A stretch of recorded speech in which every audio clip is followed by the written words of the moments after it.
تو اور پھر اس کے بعد باطل دوسرا کون سا ہے؟ باطل دوسرا یہ ہے کہ کبھی شوہر ہوتے ہیں، بیوی بھی کماتی ہے، شوہر بھی کماتا ہے، اور وہ کرتے کیا ہیں، وہ ایک اکاؤنٹ میں پیسے ڈال دیتے ہیں، کیونکہ میاں بیوی ہیں ایک ہی اکاؤنٹ میں، کوئی بات نہیں، تو ایک فیملی ہے۔ اچھا ایک اکاؤنٹ میں تو پیسے آپ نے ڈال دیے، لیکن اب شوہر نے کیا فیصلہ کیا کہ جی میں نے گھر خریدنا ہے، گھر اپنے نام اور اپنی امی کے نام یا اپنے ابو کے نام، دو دادا اور ابو کے نام گھر ہو گیا۔ بیوی جس کی کمائی تھی وہ بھی اس پیمنٹس میں جا رہی ہے، لیکن اس کا نام نہیں ہے پراپرٹی پہ، یا اس کا نام ہٹا دیا پراپرٹی سے۔ کمائی تو اس کی بھی تھی، کمائی تو اس کی بھی تھی۔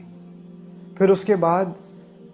ہماری شریعت میں سخت ممانعت ہے کہ آپ بیوی کی کمائی کو چھو نہیں سکتے، خرچہ آپ نے کرنا ہے، اس سے نہیں لینا۔ یہاں تک کہ ان طبن لکم عن شیء منہ نفسا فکلوہ ہنیئا مریئا، مہر کے معاملے میں بات کی جا رہی ہے قرآن میں۔ پہلے تو مہر فوراً دے دینا چاہیے، کیونکہ ہمارے ہاں جب کہتے ہیں نا کہ بعد میں دیں گے، اس کا مطلب ہم سب سمجھتے ہیں کبھی نہیں دیں گے، اس کا ترجمہ سب کو پتہ ہے۔ اور مہر نہ دینے سے شادی باطل ہو جاتی ہے، ضائع ہو جاتی ہے، شادی کی کوئی حیثیت نہیں رہتی۔ تو مہر کا مسئلہ کوئی چھوٹا مسئلہ نہیں ہے۔ وَآتُوا النِّسَاءَ صَدُقَاتِهِنَّ نِحْلَةً، قرآن نے تو صاف کہہ دیا ہے، عورتوں کو جو شادی کے تحفے ہوتے ہیں وہ فوراً دے دیا کرو، جلدی سے دے دیا کرو، اور خوشی خوشی دے دیا کرو، نحلتاً۔ اب اس میں سے جیسے فرض کریں، فرضیہ طور پہ میں کہہ رہا ہوں $10,000 ہیں، ٹھیک ہے، کم ہے زیادہ ہے وہ آپ کا مسئلہ ہے، ٹھیک ہے، $10,000 ہیں۔ اب آپ نے دے دی اور دیتے دیتے کہا ایسے ہی ہے، لے تو تم رہی ہو لیکن چلو کم از کم تم تو خوش ہو، کوئی تو خوش ہو، میرے ویسے تو میں پورے گھر پہ ہی خرچ کرتا ہوں لیکن تم رکھ لو، یہیں تنزیہ ساتھ میں کچھ کلام۔ نحلتاً سے اس کی نفی ہوتی ہے، آپ یہ دیتے ہوئے کوئی بات بھی نہیں کر سکتے، اور یہ بھی نہیں کہہ سکتے کہ اب میں تمہیں دے تو دیا ہے لیکن کچھ گھر کا بھی سوچ لو، کچھ فیملی کا بھی سوچ لو، میں بھی تو آخر اتنی محنت ہی کر رہا ہوں۔ آپ مرد کو ایسی بات کرنے کی اجازت نہیں ہے، سراسر اجازت نہیں۔ یہ بھی کیا ہوگا اگر وہ شریف النفس عورت ہے، وہ ایسی بات سنے گی، وہ کیا کہے گی؟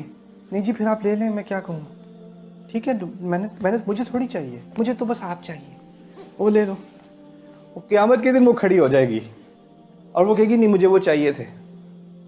اور وہ شوہر سے دیکھ رہا ہوگا تم نے تو کہا تھا مجھے تو بس آپ چاہیے، وہ تو آپ نے پریشر ڈالا تھا اس لیے کہا تھا، اس وقت آپ کا خوف تھا، بس خدا کا خوف ہے، آپ کا خوف نہیں رہا تو زبان کھل گئی ہے۔ انطقنا الذی انطق کل شیء، جس نے ہر چیز کی زبان کھول دی اس دن، اس نے یہ زبان بھی کھول دی۔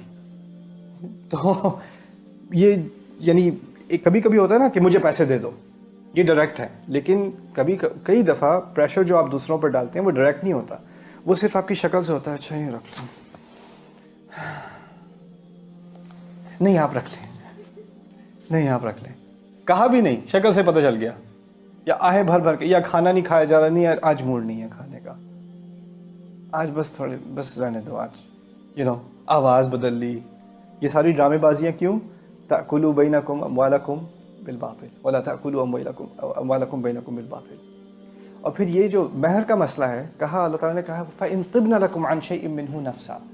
اگر وہ اپنی مرضی سے بغیر آپ کی طرف سے کسی پریشر کے